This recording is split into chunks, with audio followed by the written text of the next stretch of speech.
fraternity sa freshman month na student na si Mark Kenneth Alcedo. Malayo sa mga Tandahan. Napukoy ng Dasmariñas Police sa lugar matapos itong ituro ng isang alias Jedrick. Si Jedrick ay kaklase ni Kenneth at kasabayan niyang sumaydalin sa hazing. Agad kinurdo ng lugar para Hawakan mo, huwag mong ano yun at malalaki ang tinik. Dahan-dahan ka lang mag-ano yan. Baka yung tinik ay umano sa ganito mo. News kahapon, Tandaan. na-inquest na rin kagabi, yung suspect na yun.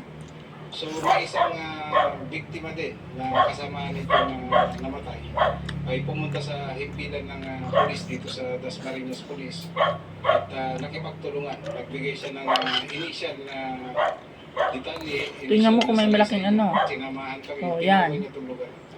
Tatakot yan. Huwag mo munang ano yun at mga katakot. Huwag mo munang ano yun, dunukin. Oh, laki ng ano niya, no? Kaya mong tanggalin. Tanga-tanga. Pinilingan daw sila kung bakit na sila sa masukan na lugar. Ano sa iyo, butang na mukha. Nagre-group sila doon sa bayan, Kaya particularly doon sa may 7-Eleven.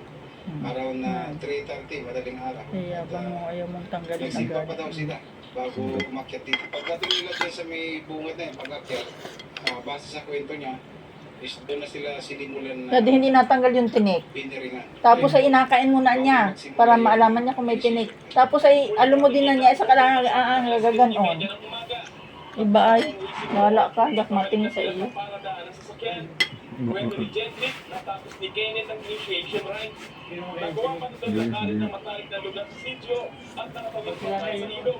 Pero biglang ito bumagsak at nawalan na ng ngalan. Matinik ba gayon? Pauwi na sila.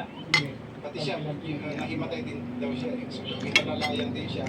Parang naririnig na lang niya. Ito si Marquis, parang nagkulap siya. Sa baba na, sa baba. Sa ospital na sa General PS Cavite, muling nakuna ng CCTV si Kenneth. Nagbaba ito sa kotse ng 3 estudyante, kasamang isang alis dyan na nauna ng sumubo. Inilipat na ang investigasyon sa Dasmariñas Police matapos matukoy na nasa kanilang jurisdiction ang crime scene. Tinutugas na nila ang mga estudyanteng sampot sa pagkamatay kay Kenneth at pag-iising sa dalawa pa nitong kaklase. Si Interior Secretary John B. Cremona naman, plano makipag-usap sa liderato ng Tao Gamati Fraternity. I'm very concerned because nung governor ako, nangyari na to sa Cavite rin. Meron tayong anti-hazing law. And just to stop full disclosure, I am a member of a fraternity, and that time nung pumasok ako ng fraternity 1987, wala pang anti-hazing law. Unahin mo muna yan, huwag ka mag-intindi noon. Yung tinik ang unahin mo, tanggalin mo. Si alias Jan ang naging driver. Tumatay testigo ang security guard ng hospital na nakilala siya ng ihatid nila si Kenneth. Kinilala ng Dasmariñas Police ang grupo ng mga estudyante na kasama sa initiation rites ng Tao Gamma Tuloy na rin ang datos ng police ang iba pang sasakyan na ginamit sa pag-aatid sa dalawang nagising na estudyante at mga motorsiklo rin bilang mga estudyante.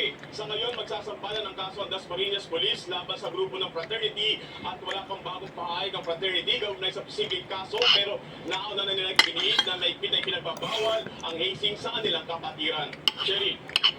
Maraming salamat, Gary De Leon. Dalawa ang patay sa walang habas na pamamaril sa ilang residente ng isang condominium sa Parañaque kagabi. Ang tinitingnan motibo sa krimen, ang galit ng suspect sa isa sa mga biktima. At live mula sa Parañaque City, nasa frontline na balikan si Mon Valdez. Mon, nahanap na ba ang suspect?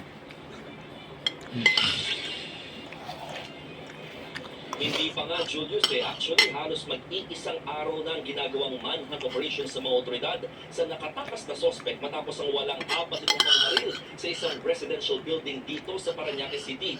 2 sa 6 na namaan ng bala at agad pinawian din ang buhay. Kuha sa cellphone video na ito ang lalaking nakahadusay sa loob ng basketball court sa isang condominium sa Parañaque City kagabi. Nagkalat din sa sahig ang kanyang tulong. Pilit na biktima na tumayo sa isang